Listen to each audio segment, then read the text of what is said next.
Praise the Lord, सबको जय मसीह की। आज हम लोग एक वर्स देखेंगे बाइबल की, और वो वर्स है भजन संहिता chapter number 55 and verse 17 says, सांझ को, भोर को, दोपहर को, तीनों पहर मैं दुहाई दूंगा और कराहता रहूँगा और वह मेरा शब्द सुन लेगा। हालेलुया।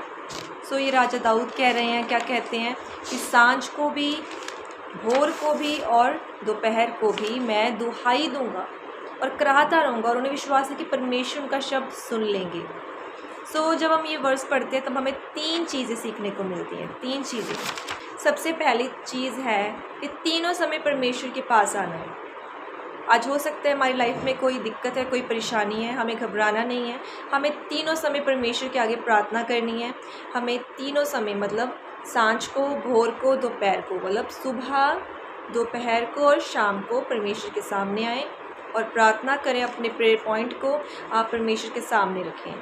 एंड क्योंकि हम नहीं जानते किस घड़ी की प्रार्थना परमेश्वर सुन लेंगे, इसलिए तीनों समय परमेश्वर के पास आएँ। सेकेंड थिंग, दुहाई देना और कराहने का क्या मतलब होता है?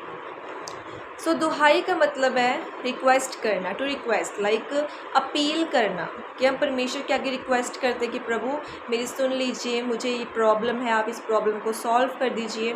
तो इसे हम कहते हैं रिक्वेस्ट करना। सेकंड इज़ कराना।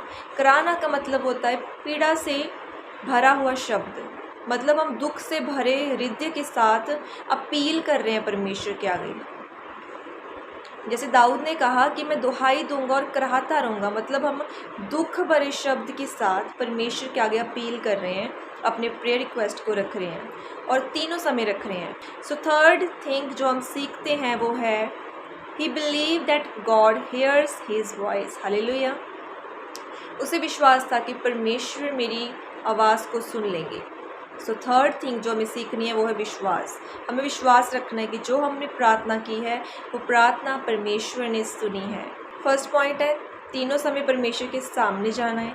सेकंड थिंग इज़ दुहाई देना है, कराना है, मतलब दर्द भरे शब्द के साथ परमेश्वर के आगे अपील करनी है, अपनी रिक्वेस्ट रखनी है। थर्ड पॉइंट विश्वास रखना है कि परमेश्वर हमारी दुआ को सुनकर उत्तर देने वाले खुदावंद खुदा है। हालेलुया।